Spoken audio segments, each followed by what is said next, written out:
ये मेरी प्रार्थना है इस कलीसिया का अगुवा होते हुए कि हर एक मेंबर इस कलीसिया का अपनी रेस को पूरा करे प्रभु यीशु मसीह के नाम में। This is my prayer as the leader of this church, that every person in this house, every member of this church will complete their race, will finish their race well. Amen. ये हमारे जीवन का असली उद्देश्य है। That is the real purpose of our life. एक बड़ी गाड़ी, बड़ा घर, ये सब रास्ते में खुदावन जो आपको देगा वो गोल नहीं है लाइफ का। A big house, a big car, all these things that God will give you on the way, they are not the goal of our life. Okay? उसका वचन कहता है जो पहले उसके राज्य की खोज करता है और उसके धार्मिकता की खोज करता है, तो वो कहता है तुम्हें भागने की जरूरत नहीं है इन चीजों के पीछे, ये अपने आप तुम्हारे जीवन में मैं जोड़ दूंगा, ऐड कर दी जाएंगी तुम्हारे जीवन में। He says to those who seek His kingdom and His righteousness first, He says you don't have to run after these things, they will be automatically added into your life. Amen. मगर ये हमारे जीवन का मकसद नहीं। But these things are not the goal of our life. असली में एक सक्सेसफुल व्यक्ति वो नहीं जिसने एक बहुत बड़ा बिजनेस बना दिया। In reality, a successful person is not one who has established a big business या एक बहुत बड़ी मिनिस्ट्री बना दी, or made a big ministry या एक बहुत बड़ी कलीसिया बना दी, or made a big church. ये सक्सेस नहीं। That is not success. Success ये है कि आखिरी में हम कह सके मैंने अपनी दौड़ को पूरा किया है। Success is that at the end we can say I have fulfilled my race. Amen. So जब वो गोल होगा हमारे जीवन में, So when that is the goal of our life, क्योंकि मैं आज आपको एक बात बताता हूँ, I want to tell you फिर something. वचन की तरफ चलेंगे। Then we'll go to the word. मगर एक बात आपको बताता हूँ, जो डिजायर आपका है ना, स्ट्रॉन्गेस्ट डिजायर, आप वो पूरा करोगे। जो पैसे का डिजायर करता है वो पा लेता है कैसे भी करके पैसा। Whatever is your strongest desire, you will get it in one way or the other. Whoever desires for money, they will get money in some way or the other. जो एक बिजनेसमैन बनना चाहता है वो सबसे बड़ा, मगर जब आपका सबसे बड़ा डिजायर अपनी रेस को पूरा करना है तो अनुग्रह आएगा और आपको सशक्त करेगा कि आप अपनी रेस को, जो असाइनमेंट खुदावन ने आपको दिया है, आप उसको पूरा करो। He who wants to do a business will get the desire to do business, will get the business. But if your first desire is to fulfill your call, you will get the grace from God to complete it successfully. Amen. और मैं अपने आप जब अकेला होता हूं, जब सोचता हूं, तो मैं तोलता हूं कि मेरे जीवन का सबसे बड़ा डिजायर क्या है। And when I'm alone these days, when I weigh things, I think about what is the greatest desire of my life. अगर आप नहीं करते कभी तो करो। If you don't do this ever, you should do it. अकेले बैठो, sit alone और सोचो मैं किस चीज के पीछे मैं चल रहा हूं। and think about what am I running after, what am I walking अगर आज प्रभु यीशु मसीह आपके कमरे में आए और बोले एक चीज बोल मुझे, केवल एक चीज जो तेरा टॉप डिजायर है, वो क्या है? If the one thing that the Lord Jesus walks into your room and asks you, tell me what is your greatest desire, what is it? क्या बोलोगे आप? What और will you जब say? मैं तोल रहा था, When I was weighing it all, तो मैं कहता खुदावन सबसे टॉप में जो डिजायर है वो ये है कि अपनी रेस को विश्वास योग्यता के साथ, ईमानदारी के साथ हम पूरा करें। I said, Lord, my greatest desire is that I would finish my race faithfully, trustworthily walking before you. Amen. और ये मेरी प्रार्थना है, And this is ये my इस prayer, कलीसिया की कहानी हो। that this would be the story of this church. Amen. Amen. हमारी सक्सेस इसी में है Our success lies in this, कि जो काम हमें दिया गया है, that the work that has been given to us, हम उसे विश्वास योग्यता के साथ पूरा करें। we will fulfill it with faithfulness. Amen. आइए अब हम वचन की तरफ चलें। Let us go to the word of God. मैं आज आपको सिखाना चाहता हूं थोड़ा सा I want to teach you little bit. पिछली सर्विस बहुत छोटी थी हमारी, केवल 5.5 घंटे की थी। The last service was very small. It only lasted 5.5 hours. Okay, तो मुझे लगता नहीं ये कलीसिया सबके लिए है। So I don't think this church is for everyone. हाँ, जिसकी कैपेसिटी हो चुकी है खुदा उसी को लेकर आता है यहाँ पे। Those who already have the capacity, God brings them here. Okay, alright. So मैं आपको सिखाना चाहता हूँ ब्लेसिंग और कर्सेस के बारे में। I want to teach you about blessings and curses. ये बहुत इंपॉर्टेंट थीम है, जब आप बाइबल में पढ़ोगे This is a very important theme when you read it in the Bible. मगर आज जो विश्वासी हैं, बहुत सारे विश्वासियों को, मेजॉरिटी जो है उनको बहुत कम अंडरस्टैंडिंग है कि ब्लेसिंग होती क्या है. But majority believers have a very little understanding of what blessing actually is. So you will hear Christians say things which sound very religious and nice, as in I don't want any blessing. So आप सुनेंगे मसीहों को ऐसी बातें कहते हुए जो सुनने में तो बड़ी धार्मिक और अच्छी सुनाई देती है कि जी मुझे तो ब्लेसिंग नहीं चाहिए. आप जानते वो क्यों ये बात कह रहे हैं? You know why they are saying that? क्योंकि वो मिसअंडरस्टैंड कर रहे हैं ब्लेसिंग को मटेरियल चीजों से. Because they misunderstand blessing to be something physical or material. क्योंकि कहीं ना कहीं रिलीजन ने हमें सिखाया है कि ब्लेसिंग जो है वो खराब है, हमें उसके पीछे नहीं जाना है. Because somewhere or the other religion has taught us that blessing is bad, we should not run after things. और इसीलिए लोग ऐसी बातें कहते हैं क्योंकि वो ब्लेसिंग को नहीं समझते कि ब्लेसिंग है क्या एक्चुअल में. And that's why people say things like that, because they do not really understand what blessing is. सो वचन में देखते हैं हम कि आप समझो कि ब्लेसिंग क्या है. Let's see in the word so you can understand what blessing actually अगर is. आप कह रहे हो मुझे ब्लेसिंग नहीं चाहिए खुदा की, If you're saying I don't want the blessing of God, तो फिर कुछ भी नहीं मिल सकता. then you can get nothing. ये सैल्वेशन भी नहीं मिल सकता. Even salvation you cannot get it. Okay, so हम वचन से देखेंगे. So we will look at it from the word. So genesis 1:27-28. उत्पत्ति 1:27 और 28. Okay, in the beginning. मैं आज थोड़ा जल्दी कोशिश करूंगा मैं सर्विस को खत्म करने की. I'll try to close the service faster today. हाँ, मैं पिछले 10 साल से ये ग्रेस मांग रहा हूँ खुदा. I've been asking God for this grace since the last 10 years. सो कई वर्सेस है, मैं केवल आपको बताऊंगा. हम देखते हैं शुरुआत में, अगर आप जेनेसिस 1:26-27 अगर आप पढ़ोगे तो आप देखोगे कैसे परमेश्वर ने मनुष्य को अपने स्वरूप में बनाया. There are many verses in the book of Genesis. In the beginning, you'll see how God created man in His own image and in His likeness. Now hear this. First thing I want to tell you is blessing is not man's idea. Blessing is God's idea. पहली बात मैं चाहता हूँ आप सुन लो कि blessing मनुष्य का idea नहीं है, परमेश्वर का आइडिया है. It was not man who first said to God, God, I want you to bless me. मनुष्य ने नहीं कहा था कि परमेश्वर मैं चाहता हूँ आप मुझे bless करो. No. नहीं. जब परमेश्वर ने मनुष्य जाति को बना दिया, मनुष्य को बनाया पहला. When God made man at first. Okay. 27 में हम देखते हैं. So God created man in His own image. In the image of God He created him. Male and female He created them. तब परमेश्वर ने मनुष्य को अपने स्वरूप के अनुसार उत्पन्न किया.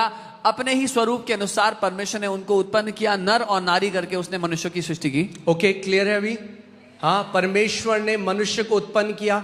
अब उत्पन्न करने के बाद पहली चीज परमेश्वर ने क्या करी? Now God has created man according to His image, His likeness. Now what is the first thing that God did after creating man? The first thing that God does when He creates man, the Bible says, then God blessed them. सबसे पहला काम जो परमेश्वर करता है जब उसने मनुष्य को बनाया वो है तब परमेश्वर ने मनुष्य को आशीष दी. Amen.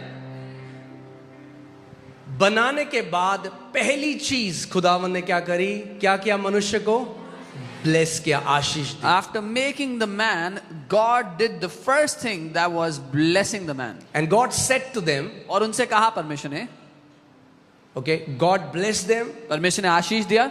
कैसे दिया? How did He give it? कैसे देते हैं आशीष? How do you bless? बोलकर. By speaking. How are blessings released? How आशीष कैसे By भेजी जाती है? speaking. बोल करके. Okay, does the Bible say, and God created them, then God gave Adam a car and a 5-bedroom apartment, क्या ऐसा and God लिखा है? blessed him. क्या लिखा है कि परमेश्वर ने आदम को बनाया, उसको एक गाड़ी और 5 कमरे का घर दिया और उसको ऐसे आशीष दिया. See, remove this misunderstanding from your mind. ये गलत फहमी दिमाग से निकाल दो. Blessing is not material things. आशीष शारीरिक चीजें नहीं है. Okay? Blessing is spiritual and invisible in nature. आशीषें आत्मिक हैं और अदृश्य हैं अपने स्वभाव में. ठीक है? क्लियर है? ब्लेसिंग क्या है? आशीष क्या है? अदृश्य है और आत्मिक है, शारीरिक नहीं है. क्या है आशीष? आत्मिक है. Blessings are spiritual and invisible. So God blessed them. परमेश्वर ने उन्हें ब्लेस किया and said, और कहा, be fruitful and multiply. फूलो फलो और पृथ्वी पर भर जाओ. So hear this. सुनिए, Blessing is a divine spiritual enablement that brings fruitfulness and multiplication in your life.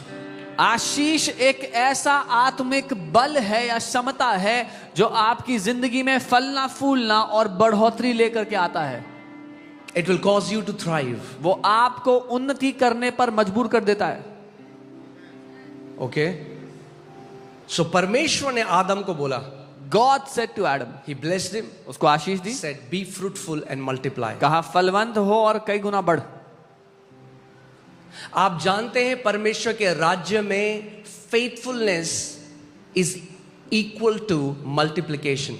Do you know in the kingdom of God, faithfulness is equal to multiplication. विश्वास योग्यता कई गुना बढ़ोतरी से नापी जाती है. 4 लोगों को बुलाया, एक दृष्टांत प्रभु यीशु मसीह ने बताया. 4 लोगों को बुलाया, एक को 10 तोड़े दिए, एक को 5 दिए, एक को 1 दिया. 10 वाले ने 20 कर दिए, 5 वाले ने 10 कर दिए. जो 1 था उसने छुपा दिया. जब मालिक वापस आया तो उसने खर्च नहीं किया, वो तोड़ा.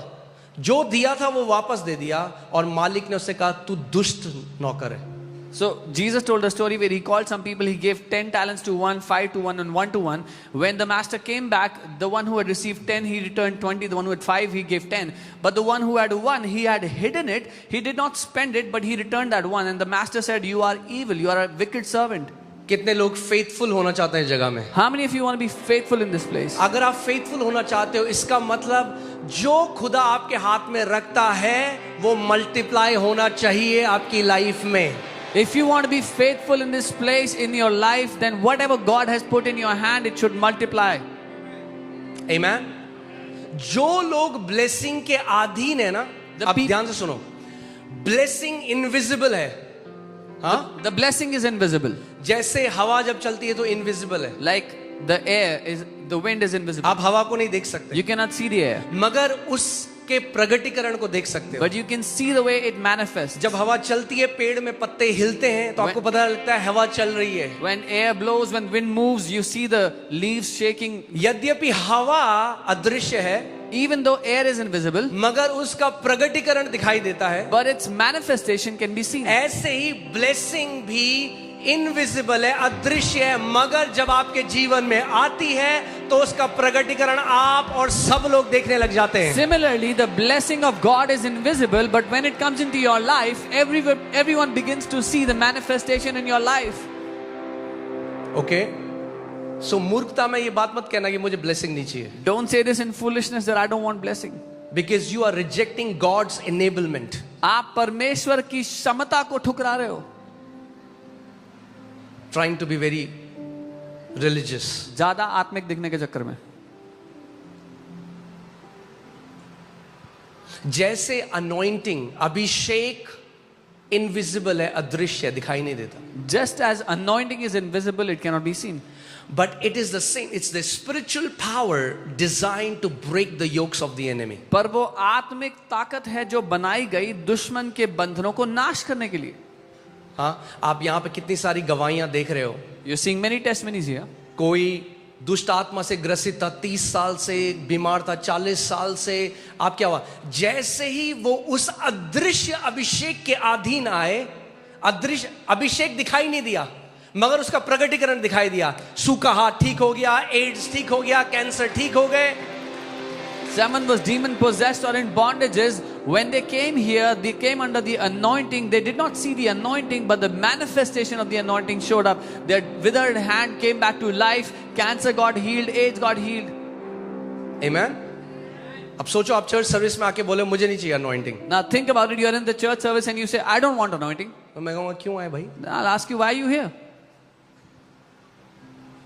Because anointing is a invisible spiritual force designed to break the chains and shackles. क्योंकि अभिषेक वो अदृश्य ताकत है जो सृजी गई दुश्मन के फंदों को, उसके बंधनों को नाश करने के लिए. वैसे ही blessing is also an invisible spiritual force designed so that you will multiply, you will walk in dominion and you will fulfill your God-given mandate on this earth. Blessing भी, आशीष भी वैसे एक अदृश्य ताकत है जो बनाई गई कि आप पृथ्वी पर फलवंत हो, फलो फूलो, प्रभुता में चलो, अपने जीवन में प्रभुता और राज्य करो. Amen. So you have to understand that it's a divine spiritual enablement. आपको समझना है ये अलौकिक ताकत है, अलौकिक क्षमता है परमेश्वर की. Be fruitful and multiply. फलवंत हो, कई गुना बढ़ो. Fill the earth, subdue it, have dominion. पृथ्वी को भर दो, अपने वश में कर लो, प्रभुता करो. Okay, अब ध्यान से सुनो. Hey carefully. जब blessing के अधीन आप आओगे, When you come under the blessing, हाँ, जो चीज आपके ऊपर प्रभुता कर रही थी, ब्लेसिंग आपको सशक्त करेगा कि आप अब उस चीज के ऊपर प्रभुता करने लग जाओगे यीशु के नाम में. when you come under the blessings, the thing that was having dominion over you, now you will start to dominate those things in your life. Okay, clear है ये बात? हाँ, अब मैं आगे आपको मैं सिखाऊंगा कैसे आप आशीष के अधीन आ सकते हो.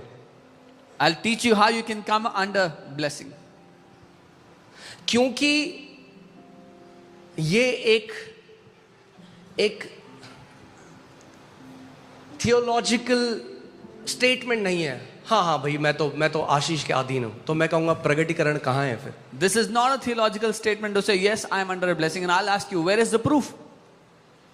ओके, जब एक व्यक्ति ब्लेसिंग के अंडर चलता है तो प्रगटीकरण दिखाई देता है उसके जीवन में. When anyone walks under the blessing, there is proof in their life. There is manifestation of the blessing in their life.